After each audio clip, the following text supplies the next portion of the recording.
गुरुवार की रात जलगांव जामोद से नांदुरा मार्ग पर पुलिस की जीप ने एक मोटरसाइकिल को टक्कर मार दी। हादसे में एक व्यक्ति की मौके पर ही मौत हो गई, जबकि दूसरा गंभीर रूप से घायल हो गया। हादसा उस वक्त हुआ जब एक पुलिस अधिकारी तामगांव थाने का दौरा कर सरकारी जीप से मलकापुर लौट रहा था। नंदुरा शहर के पास जलगांव जामोद रोड पर नंदुरा शहर के नजदीक होटल शिवनेरी के पास पुलिस जीप की टक्कर में एक युवक की मौके पर ही मौत हो गई और एक अन्य गंभीर रूप से घायल हो गया।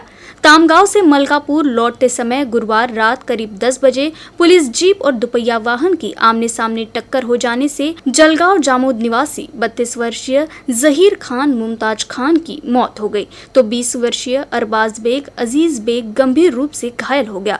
उसे इलाज के लिए अकोला रेफर कर दिया गया। घायल अरबाज बेग अजीज बेग की हालत नाजुक बताई जा रही है। अकोला के सिविल लाइन पुलिस स्टेशन परिसर में एक डॉक्टर द्वारा अस्पताल में इलाज कराने आए मरीज से अनैसर्गिक कृत्य करने का मामला सामने आया है। इस मामले में आरोपी डॉक्टर को गिरफ्तार किया गया है। आरोपी का नाम डॉक्टर अनंत शेवाले बताया गया है। मिली जानकारी के अनुसार पीड़ित व्यक्ति अपने दोस्त के साथ इलाज कराने के लिए 41 वर्षीय अनंत शेवाले के अस्पताल गए थे। आरोपी डॉक्टर ने पीड़ित से इलाज के बहाने जबरन शारीरिक संबंध बनाए और बार बार फोन कर उसे प्रताड़ित करता था। इन सब बातों से परेशान होकर पीड़ित ने डॉक्टर का स्टिंग ऑपरेशन करने की ठानी। पीड़ित इलाज के बहाने फिर डॉक्टर शेवाले के पास गया और आरोपी डॉक्टर ने फिर एक बार उससे जबरदस्ती कर जबरन अप्राकृतिक संबंध बनाए और पूरा मामला वीडियो में कैद हो गया। इस वीडियो के आधार पर पीड़ित ने पुलिस थाने में शिकायत दर्ज की। इस मामले में पुलिस ने आरोपी डॉक्टर को गिरफ्तार कर लिया है और पुलिस आगे की जांच कर रही है।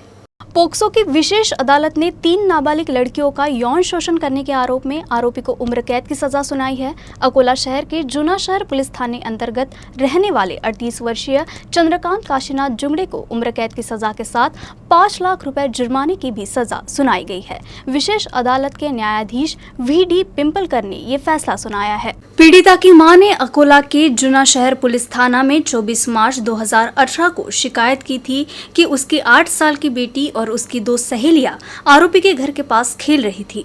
आरोपी हमेशा उन्हें घर बुलाता था और उनके साथ खेलता था। आरोपी की बेटी और पीड़ित लड़कियां सहेलियां थी। घर पर किसी के न होने पर आरोपी खेल खेल के जरिए तीनों लड़कियों का यौन शोषण करता था। घटना का पता तब चला जब 23 मार्च 2018 को पीड़ित बच्चियों में से एक के बर्ताव पर मां ने गौर किया। तीनों पीड़िताओं की मां ने थाने में शिकायत दर्ज कराई। इस संबंध में अकोला पुलिस ने IPC की धारा के तहत वारंट जारी किया। आरोपी को पोक्सो एक्ट की विभिन्न धाराओं के तहत गिरफ्तार किया गया। घटना की गहनता से जांच की गई और कोर्ट में आरोप पत्र दाखिल किया गया। इस मामले में सरकारी पक्ष द्वारा 8 गवाहों से पूछताछ की गई। सत्ता पक्ष की ओर से पेश किए गए सबूतों के आधार पर अदालत ने 38 वर्षीय आरोपी चंद्रकांत काशीनाथ जुंगड़े को उम्र कैद की और 5 लाख रुपए जुर्माने की सजा सुनाई। चंद्रकांत काशीनाथ जुंगड़े या 38 वर्षीय आरोपीला पॉक्सो न्यायालयाचे विशेष न्यायाधीश श्री VD पिंपळकर साहेब यांच्या न्यायालयाने जन्मठेपेची शिक्षा 5 लाख रुपये दंडासह सुनावली आहे। घटनेची थोडक्यात हकीकत अशी, दिनांक 24/3/2018 रोजी पीडित मुलीच्या आईने पोलीस स्टेशन जुने शहर येथे तक्रार दिली की ती राहत असलेल्या भागामध्ये आरोपी राहतो आणि पीडित मुलगी आणि तिच्या 2 मैत्रिणी ह्या आरोपीच्या घरी त्याची मुलगी यांची मैत्रीण असल्याने नेहमी खेळायला जायच्या। अकोला में स्थानीय बार एसोसिएशन के 2 बार अध्यक्ष रहे मशहूर विधिज्ञ संजय उर्फ बाला साहेब मेहरे को मुंबई हाई कोर्ट की औरंगाबाद बेंच का जज नियुक्त किया गया है। अकोला बार एसोसिएशन की ओर से बाला साहेब मेहरे का भव्य स्वागत समारोह 16 अक्टूबर को बार एसोसिएशन के परिसर में आयोजित किया गया है। अकोला के पुत्र न्यायमूर्ति मेहरे ने जिले के विभिन्न स्थानों पर मुख्य जिला एवं सत्र न्यायाधीश के रूप में कार्य किया है।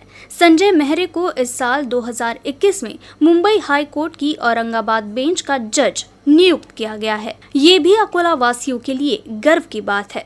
बार एसोसिएशन में आयोजित एक संवाददाता सम्मेलन में जानकारी दी गई कि 16 अक्टूबर को होने वाले सत्कार समारोह में न्यायमूर्ति अनिल किलोर, मुंबई उच्च न्यायालय नागपुर खंडपीठ के प्रशासकीय न्यायमूर्ति सुनील उके के साथ अकोला जिले के जिला एवं सत्र न्यायाधीश शिवराज खोब्रागड़े उपस्थित रहेंगे।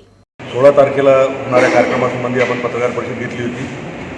आपल्या अकोल्याचे संजूभाऊ उर्फ बाळासाहेब मेरे जे आजच्या डेटमध्ये औरंगाबाद येथे न्यायमूर्ती आहेत आणि आपल्या अकोल्यासाठी गौरवाची गोष्ट आहे की आपल्या अकोल्याचे आमच्या बारचे मेंबर अकोल्यासाठी सुपरिचित असलेले व्यक्तिमत्व बाळासाहेब मेरे यांची न्यायमूर्ती म्हणून निवड झालेली आहे. तर लॉकडाऊन पिरियडच्यानं आम्ही पहिल्यापासूनच त्या प्रयत्नात होतो की लवकरात लवकर त्यांचा सत्कार घ्यावा, कारण आपला जो अभिमान आहे त्यांचा कुठेतरी गौरव करणं हे आपलं कर्तव्य आहे. कारण एवढ्या अकोल्यासारख्या शहरातून एवढ्या मोठ्या उच्च पदावर जाणारी व्यक्ती आणि तिचा सन्मान होणं फार गरजेचं आहे. तर त्या दृष्टीनं आम्ही मेरे साहेबांना सतत प्रयत्न केला आणि त्यांची तारीख घेण्यासंबंधी त्यांची विनंती केली. खामगांव तहसील के पिंपलगांव राजा गांव के बाहर एक कुएं में युवक युवती का शव मिलने से खलबली मच गई. पुलिस ने शवों को बाहर निकालकर पोस्टमार्टम के लिए अस्पताल भेज दिया है. खामगांव तहसील के भालेगांव बाजार के प्रमोद उर्फ सुरेश भांबलकर और दुर्गा सावरकर 11 अक्टूबर से लापता थे.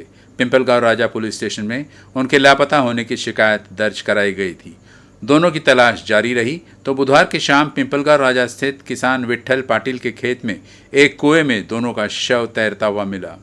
पुलिस को घटना की सूचना दी गई. घटना की सूचना मिलते ही पिंपलगांव राजा पुलिस दस्ते के साथ मौके पर पहुंचे. दोनों के शवों को कुएं से बाहर निकाला गया और पंचनामा किया गया. कुएं के किनारे एक दुपहिया वाहन भी दुर्घटनाग्रस्त पाया गया. फिलहाल पुलिस हत्या या आत्महत्या इन पहलुओं पर मामले की जांच कर रहे हैं. बालापुर में सफाई कर्मचारियों ने दिवाली बोनस नहीं मिलने पर हड़ताल का आह्वान किया है. सफाई कर्मियों के बंद से शहर में हर जगह गंदगी का आलम है, जिससे नागरिकों को बदबू के कारण बेवजह परेशानी उठानी पड़ रही है. कुछ महीने पहले सफाई कर्मियों को दिवाली बोनस देने का वादा किया गया था, लेकिन दिवाली से कुछ दिन पहले जब मजदूरों ने बोनस की मांग की तो कूड़ा करकट ठेकेदार ने बोनस देने से मना कर दिया, जिससे सफाई कर्मचारियों ने गांव की सफाई करने से मना कर दिया. मजदूरों की हड़ताल से पूरे शहर में गंदगी का साम्राज्य फैल गया है. इस प्रदूषण के कारण नागरिकों को गंदगी और बदबू का सामना करना पड़ता है और इस बात से इनकार नहीं किया जा सकता है कि इसका नागरिकों के स्वास्थ्य पर हानिकारक प्रभाव पड़ेगा. सफाई कर्मियों ने दिवाली बोनस नहीं मिलने तक काम बंद करने की चेतावनी दी है. और हमारी रोजंदारी जो कम से कम अभी हमने 350 रुपये की मांग करी थी, उन्हें 300 रुपये से दिया हमें. और जो दिवाली बोनस है, दिवाली बोनस उन्होंने उस दिन कबूला था कि भाई हमें 2000 रुपये जितने प्रत्येक जितने टोटल कामगार है उनको 2000 रुपये बोनस देंगे. लेकिन आज उनका कहना ऐसा है कि वो बोनस दे नहीं पाएंगे. सिर्फ वो हमें एडवांस दे पाएंगे, वो भी एडवांस देंगे, वो भी काटेंगे. हमारी एक ही मांग है कि भाई हमें जो उन्होंने जो कबूले थे, चाहे हमारा पीएफ हो, हमारा बोनस हो, चाहे हमारा लगने वाला साधन हो, गणवेश हो, वो सब हमें वाटअप करें. जब तक हमारे को वो नहीं देंगे हम सिर्फ हम रोज जाएंगे, हाजिरी भरेंगे, आएंगे. इस समय देश में सब्जियों के दाम आसमान छू रहे हैं. ऐसे में बालापुर में सब्जी की बढ़ती कीमतों से नागरिकों को आर्थिक तंगी का सामना करना पड़ रहा है. सब्जियों की आवक कम होने से बाजारों में सब्जी की कीमतों में तेजी आई है. टमाटर की कीमत 20 से 30 रुपए प्रति किलो थी, जो अब 2 गुनी हो गई है. अन्य सब्जियों के दाम औसतन 15 रुपए से 20 रुपए प्रति किलो तक बढ़ गए हैं. त्योहार के मौके पर सब्जियों के दामों में वृद्धि के कारण नागरिकों को आर्थिक कठिनाइयों का सामना करना पड़ रहा है. खुदरा बाजार पर नियंत्रण नहीं होने से सब्जियां 20 से 25 रुपए प्रति किलो अधिक बिक रही है. इस बीच इस सप्ताह सब्जियों के आवक में भी गिरावट आई है. मेथी करीब 130 रुपये किलो, फूलगोभी 120 रुपये किलो, गवार 130 रुपये प्रति किलो, पालक 100 से 120 रुपये प्रति किलो, बैगन 100 रुपये प्रति किलो, भिंडी 120 रुपये प्रति किलो, सीताफल 100 से 120 रुपये प्रति किलो तक बाजार में बिक रही है. कई थोक सब्जी विक्रेता की माने तो आगे भी सब्जियों के भाव कुछ इसी तरह से बने रहने की उम्मीद है. ये भाजीपाले के जो भाव बढ़े हुए हैं, सब्जी के जो भाव बढ़े हुए हैं, बारिश के कारण भाव बढ़े हुए हैं. भाजीपाला इतना तेज बिकता नहीं, लेकिन भाजीपाला बारिश से सब खराब हो गया है, इसलिए भाजीपाले के रेट बढ़े हुए हैं. अकोला में डिपो नंबर 2 पर एसटी कर्मचारियों और चालक वाहकों को पिछले 2 महीने से वेतन नहीं मिला है. इसके चलते एसटी कर्मचारियों ने हड़ताल का आह्वान किया है. पिछले 3-4 साल से एसटी कर्मचारियों का वेतन समय पर नहीं दिया गया है, लेकिन 3-4 साल पहले वेतन 7वीं तारीख से पहले हुआ करता था. लेकिन 2 माह से कर्मचारियों का वेतन नहीं मिलने से एसटी निगम की हालत दयनीय है. यह आरोप संस्था के ओर से लगाया गया है. त्योहारी सीजन के बावजूद कर्मचारियों को वेतन नहीं मिलने से एसटी कार्यकर्ता हड़ताल पर चले गए हैं. अकोला में डिपो नंबर 2 ने हड़ताल कर डिपो को बंद कर दिया है. मांग पूरी नहीं होने तक जिले के हर डिपो में डिपो बंद रहे। इस मौके पर महाराष्ट्र के सभी कार्यकर्ताओं से अपील की गई है कि वे अपने न्याय के अधिकार के लिए अकोला में एकत्रित हुए कर्मचारियों की तरह एक साथ आए।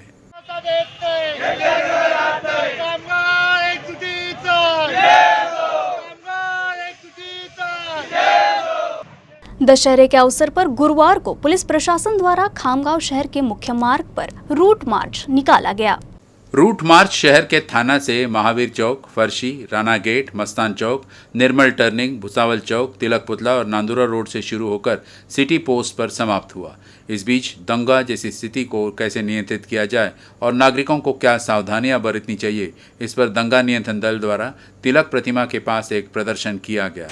इनमें अनुमंडल पुलिस पदाधिकारी अमोल कोहली, सिटी थाना थानेदार प्रदीप त्रिभुवन, शिवाजीनगर थाना थानेदार अरुण परदेशी के साथ शहर व शिवाजीनगर थाना के कर्मचारी, आरसीपी दस्ते और होमगार्ड शामिल थे। हिंदू समाज में दशहरा दिवाली के मौके पर तरह तरह के पटाखे बेचे जाते हैं। इन पटाखों में हिंदू देवी देवताओं के चित्र है, लिहाजा इन चित्रों को हटाने की मांग मलकापुर में विश्व हिंदू परिषद और बजरंग दल ने की है। यूसीएन न्यूज़ के अकोला बुलेटिन में फिलहाल के लिए बस इतना ही। खबरों से जुड़े रहने के लिए देखते रहिए यूसीएन न्यूज़।